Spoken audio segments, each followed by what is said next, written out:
Every week, somewhere in the world, a new railway project is announced, a new tender is published, a new deadline is set, and somewhere, the decision maker needs to know exactly what it means. Welcome to RailCompass, your compass for navigating global railway and metro project opportunities. This week, we are looking at, let's begin. Red Sea, Arabian Gulf, two of the world's most strategically important bodies of water. And right now, one of them is under attack. Houthi missile and drone strikes on Red Sea shipping have forced hundreds of vessels to reroute around the Cape of Good Hope. Insurance costs have surged. Container shipping rates from Asia to Europe have doubled. The Suez Canal corridor, through which 15% of global trade normally passes, has become unreliable. Saudi Arabia's response: accelerate a railway that bypasses the problem entirely. The Saudi Landbridge, 1,500 kilometers of new freight and passenger railway. Jeddah on the Red Sea. Dammam on the Arabian Gulf. One continuous overland corridor across the Arabian Peninsula. Total investment, $27 billion. 2 years ago, it was stalled. Today it is moving faster than at any point in its 20-year history. This week, SAR began post-tender clarifications on the Riyadh Rail Link. Bids were submitted June 30th. A contract award is coming. In the next 8 minutes, I will show you why this project keeps restarting, what has changed in 2026, and the one geopolitical factor that has done more to advance this railway than 20 years of feasibility studies.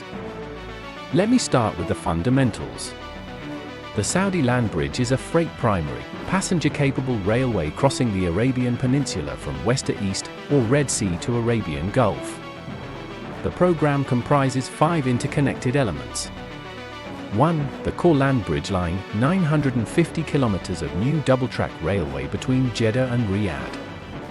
This is the spine of the entire program. Passenger design speed, 220 to 250 kilometers per hour. Freight, 120 kilometers per hour standard gauge throughout. TWO, the Riyadh Rail Link, 35 kilometers of new double-track railway inside Riyadh, connecting SAR's existing north-south railway to the Eastern Railway network. This is the missing link that allows freight to flow continuously from Jeddah through Riyadh to Dammam without breaking the journey. The active live procurement right now. 3. Riyadh Dammam upgrade. The existing 450-kilometer line between Riyadh and the Gulf is upgraded to higher capacity, double-track, and modern signaling standards. 4. Dammam Jubail line, 115-kilometer new connection between Dammam and Jubail, Saudi Arabia's largest industrial city and home to SABIC, Saudi Aramco's downstream operations, and dozens of petrochemical majors. The Jubail-Dammam section was actually inaugurated in April 2024, the first completed piece of the Landbridge puzzle. 5. King Abdullah Port connections, new rail link between Jeddah and King Abdullah Port in Yanbu, ensuring the railway serves both major Red Sea port facilities. When complete, a container can be unloaded from a ship at King Abdullah Port on the Red Sea, loaded onto a train, and arrive at the King Abdulaziz Port in Dammam on the Arabian Gulf in under 10 hours. Journey time that replaces a voyage around Arabia through the Strait of Hormuz. Before I get to why 2026 is different, I need to be honest about the history. Because anyone working in Middle East rail knows this project's track record. 2004, a first announced by the Saudi Railways Organization. 2008, international competitive tender. Preferred bidder shortlisted. 2009, global financial crisis. Project stalled. 2011, revived as a state project. 2013, ITLFA awarded detailed design contract, 958 kilometers Jeddah-Riyadh section. 2017, design complete. SAR announces project ready for construction. 2019 to 2023, negotiations with the Saudi China Landbridge consortium, SLCC, comprising SAR, China Civil Engineering Construction Company, and Al Ayuni Contracting. Consortium could not agree on local content requirements. Negotiations collapsed. January 2026, SAR CEO Bashar bin Khalid Al Malik publicly announces the project will now be delivered in phased packages through a different procurement model. Target: 2034. April 2026. TIPSA of Spain wins the new lead design consultancy contract. June 30th, 2026, bid submitted for the Riyadh Rail Link design and build contract. July 14th, 2026, SAR begins post-tender clarifications. Contract award, imminent. 20 years. Multiple false starts. One project that refuses to die. And this time, something is genuinely different. Three things make 2026 fundamentally different from every previous restart. First, the Red Sea crisis. Houthi attacks on commercial shipping have made the strategic case for an overland alternative impossible to ignore. Before 2024, the Landbridge was a Vision 2030 logistics aspiration.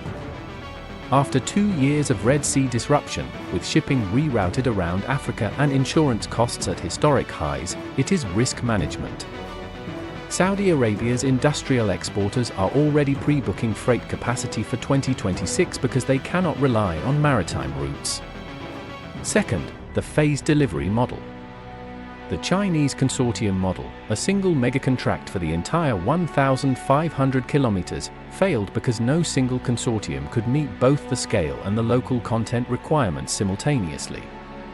The new model, multiple packages, different timelines, different contractors. The Riyadh Rail Link first, 35 kilometers, manageable scale, immediate strategic impact. Then the Jeddah to Riyadh section. Then upgrades. Phased delivery removes the single point of failure. Third, Expo 2030 Riyadh. Saudi Arabia is hosting the World Expo in 2030. Rail infrastructure into and around Riyadh is a national prestige commitment. The Riyadh Rail Link feeds directly into the Expo 2030 transport network. Political pressure to deliver has never been higher. For the global rail industry, the combination of Red Sea risk, phased delivery, and Expo 2030 deadline creates a procurement environment that is more credible than any previous iteration of this project. Let me focus on the active live procurement, because this is why RailCompass is covering the Landbridge right now. The Riyadh Rail Link. 35 kilometers. Double track. Issued by SAR on January 29, 2026. Scope, design and build of a new north-to-south railway line across Riyadh, connecting the North-South Railway, which runs to Qasim, Hale, and ultimately Ras Al Khair, with the Eastern Railway to Dammam. Includes viaducts, civil works, utility diversions, signaling systems, and associated infrastructure. The detailed engineering includes a 22.7 km single-track rail section, a 265-meter bridge over Highway HW615, and a 118-meter bridge over a Saudi Aramco pipeline. These are not minor structures, they are precision engineering works in a live operational city. Timeline: tender issued January 29th.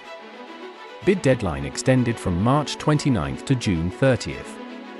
Commercial proposal submitted June 30th. Post-tender clarifications began, week of July 14th. Contract award, expected Q3 to Q for 2026. Design consultant, TIPSA of Spain, also the lead design consultant for the full Landbridge program. TIPSA is working alongside Hill International for project management and Italfer, who have the deepest historical knowledge of the Landbridge design, for design review. The Riyadh Rail Link is not just a 35 kilometers railway. It is the keystone that makes the entire Landbridge network function.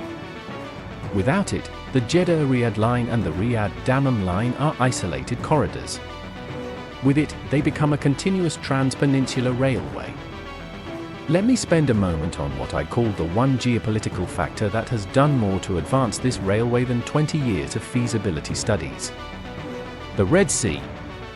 The Houthi campaign against Red Sea shipping, beginning late 2023 and intensifying through 2024 and 2025, has effectively made the straight approach to Suez a high-risk zone for commercial shipping. Major container lines rerouted to the Cape of Good Hope. Voyage times from Asia to Europe increased by 10 to 14 days. Insurance premiums for Red Sea transit surged to levels not seen since peak conflict periods. For Saudi Arabia's economy, this has a specific consequence. Saudi exports petrochemicals, minerals, agricultural goods that leave via Jeddah's Red Sea ports now face the same disruption as everyone else. The kingdom's ambition to become a global logistics hub, central to Vision 2030, cannot be realized if its primary westward port is unreliable. The land bridge solves this differently from what most people assume. It does not compete with the Suez Canal for Asia-Europe transit. That volume goes on container ships, 20,000 TEU vessels that no railway can replace. Instead, the land bridge offers a premium service for high-value, time-sensitive cargo that benefits from speed and reliability, electronics, pharmaceuticals, automotive parts, and specialized industrial goods where delivery windows matter more than unit cost. That market has grown significantly since 2023 because the Red Sea crisis made the reliability case for overland rail compelling in a way it never was before.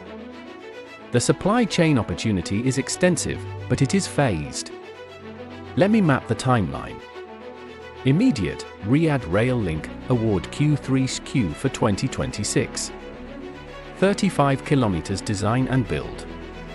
Viaducts, signaling, civil works. The winning contractor will be building in Riyadh from 2027. This is the entry point to the land bridge supply chain. Short-term, Jeddah-Riyadh section design and construction packages, 2027 to 2028. The 950 kilometers core line. TIPSA is preparing construction packages for phase tendering. Multiple civil lots expected. Heavy civil, viaducts, desert railway construction at scale. Medium-term, systems contracts, 2028 to 2030. Signaling, ERTMS Level 2 for 1,500 kilometers. The largest single ERTMS deployment in the Middle East. Alstom, Siemens, Hitachi Rail, Thales. Electrification, mixed, freight sections may remain diesel-operated, passenger sections potentially electrified. Decision pending. Rolling stock, freight locomotives for 120 km per hour heavy haul. Passenger train sets for 220 to 250 km per hour. Two separate supply markets. Long-term, operations, 2034 plus. So will operate freight. Passenger services, potential concession model. Logistics hubs, 20 intermodal terminals along the corridor, each a supply chain and facility management opportunity. Professional services, TIPSA, Hill International, Italfo are the incumbents. Supervision and program management roles will follow each civil package. I promised you the one geopolitical factor that changed everything. I gave you the Red Sea in Scene 6. But that is not the reveal. The reveal is more specific. It is why the Chinese consortium failed, and what that failure means for every international contractor now positioning for the land bridge. The Saudi-China Land Bridge Consortium, SLCC, comprising SAR, China Civil Engineering Construction Company, and Al Ayuni, spent years in negotiation. They could not agree on one thing: local content. Saudi Arabia's IKTVA program, the In-Kingdom Total Value Add requirement, demands that a significant percentage of project value is created within the kingdom. For a $27 billion railway, the local content expectation is enormous. The Chinese consortium, which would naturally source steel, fabricated components, equipment, and expertise from China, could not meet the kingdom's local manufacturing and employment requirements. The new phase delivery model is specifically designed to solve this. Smaller packages allow Saudi contractors, Al Ayuni, Saudi Bin Laden Group, Nesma, Al Mabani, to take larger shares. International contractors must JV with Saudi partners and commit to genuine local content, not just a local agent relationship. Here is the implication for every supplier reading this: your IKTVA contribution is as important as your technical specification. The contractor who wins the Riyadh Rail Link will be evaluated partly on how much Saudi value their supply chain creates. If you are an international system supplier without a Saudi manufacturing or service presence, building that presence before the main contract awards is not optional. It is the price of participation. 1. Follow sar.com.sa for Riyadh Rail Link contract award announcement. Q3EQ for 2026. 2. TIPSA is the lead design consultant. Their construction packages for the Jeddah Riyadh section will be published progressively. Watch their procurement pipeline. 3. If you are a system supplier, ERTMS for 1,500 kilometers is the largest signaling package in Middle East history. Start your IKTVA positioning now. 4. Subscribe to RailCompass. Next Thursday, a Morocco Kenitra Marrakesh HSR 2030 FIFA World Cup. The African HSR story. And why Alstom's €781 million trainset contract is just the beginning. Saudi Landbridge. 20 years in the making. The phased delivery model is live. The Riyadh Rail Link award is imminent. The Landbridge era has begun.